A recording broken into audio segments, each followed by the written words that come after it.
How to fix Roblox ID equals 17 error code 279. 1. Update your browser. 2.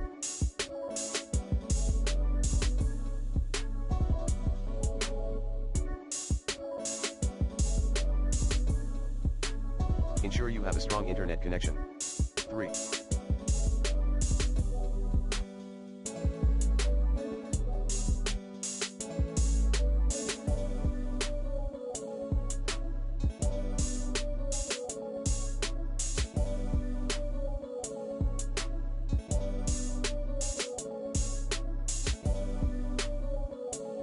Disable all firewall or VPN. 4.